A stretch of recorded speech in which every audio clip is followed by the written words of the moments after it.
When the storm clouds gather and the path grows dark, it is natural to wonder, has God abandoned me? But what if the opposite were true? What if those very seasons of struggle are not evidence of his absence, but proof of his presence? What if adversity, in all its pain and pressure, is not a punishment, but a gift? The truth the scriptures whisper to us across centuries and through countless testimonies is this: God does not abandon his children in the fire. He walks with them through it. He shapes them in it. And in his loving hands, the flames do not consume, they purify. Do not be discouraged when the battle intensifies. It may simply mean that you are moving in the direction of your assignment.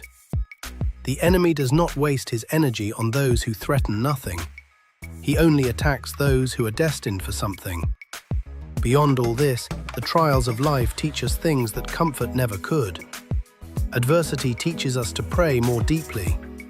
In the quiet seasons, we can easily speak to God with our lips, while our hearts remain distant. But when the storm comes, when the ground beneath us shakes, we are driven to our knees, and we discover a God who meets us there. The prayer that costs us something changes us. The prayer born of desperation becomes the prayer of transformation. Adversity teaches us endurance, not the stubborn clinging to comfort, but the quiet, steadfast refusal to surrender. The word of the Lord is that we are to run with patience the race that is set before us, looking unto Jesus, the author and finisher of our faith. Adversity exposes the foundations we have built upon. When the floods come and the winds blow, we discover what we truly believe. Are we rooted in the rock of His word, or have we built upon the sand of our own understanding? The storm does not create the weakness, it reveals it. And that revelation is mercy. For what we do not see, we cannot mend. What we do not acknowledge, we cannot surrender. And perhaps most beautifully, adversity teaches us, beyond all else, the faithfulness of God. Years later, when his brothers knelt before him, terrified of what revenge he might exact, Joseph spoke words that have echoed through the corridors of human history. Ye thought evil against me, but God meant it unto good, to bring to pass, as it is this day, to save much people alive. There was another young man, a shepherd boy with a sling and a stone, a heart after God's own heart, and a future that no one saw coming. Samuel the prophet came to the house of Jesse, searching for the king whom the Lord had chosen. One by one, Jesse presented his sons: Eliab, Abinadab, Shammah, each tall, each strong, each impressive by the standards of the world. But the Lord said to Samuel, Man looketh on the outward appearance, but the Lord looketh on the heart. And it was young David, the youngest, tending sheep in the field, who was called forth, not because he appeared ready, but because his heart was right, anointed as king while still a shepherd. Imagine the weight of that calling, the loneliness of that destiny. He was chosen before he was prepared, anointed before he was equipped. And what did the wilderness years teach him? When the lion came for his flock, David did not run, he fought. When the bear crept in to devour, David stood. These were not mere encounters with wildlife, they were preparation.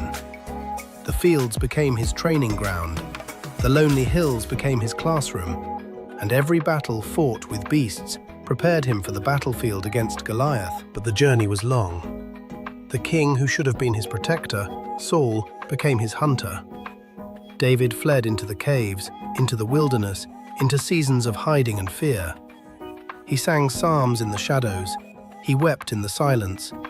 He learned that the road to a throne often runs through a valley of rejection. And yet, in those hidden years, something was being forged.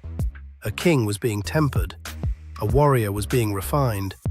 A man after God's own heart was being shaped, not in the palace, but in the wilderness, where no one was watching, where no one was applauding, where only heaven could see. Adversity, for David, was the forge. And what came out of it was a king after God's own heart. But there is a greater story still. The prophets of old spoke of one who would come, a man of sorrows, acquainted with grief, a suffering servant who would be wounded for our transgressions and bruised for our iniquities. The prophet Isaiah wrote, "He is despised and rejected of men, a man of sorrows and acquainted with grief. And we hid as it were our faces from him. He was despised, and we esteemed him not. Surely he hath borne our griefs and carried our sorrows, yet we did esteem him stricken, smitten of God, and afflicted." This was not merely a prediction.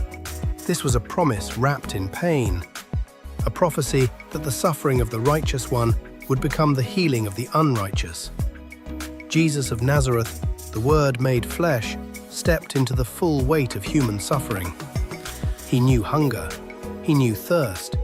He knew the agony of betrayal by a friend, the pain of denial by a disciple, the agony of crucifixion before a watching crowd. And yet, this was not defeat. This was design.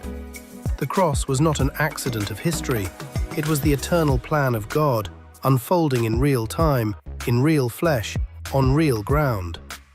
What the enemy meant for evil, the arrest, the trial, the mocking, the nails, God intended for the salvation of the world.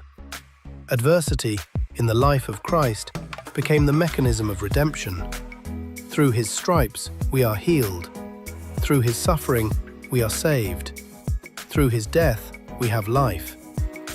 Now, consider your own trials. Perhaps you are in the crucible right now, the heat rising, the pressure intensifying, the question burning in your heart. Where is God in all of this? The Apostle Paul wrote to the Romans these words that have sustained countless saints through countless storms. And not only so, but we glory in tribulations also, knowing that tribulation worketh patience, and patience experience, and experience hope. Patience, experience, hope. These are not the product of ease, they are the fruit of pressure. The trials you endure are not destroying you, they are developing you. They are teaching you to wait on the Lord. They are building in you a resilience that no classroom could ever produce. If you have enjoyed this content, please like, subscribe, and turn on notifications so you don't miss anything new. For those who are subscribed, you are greatly appreciated and thank you for your support. That's it for now. Thank you for viewing, and God bless.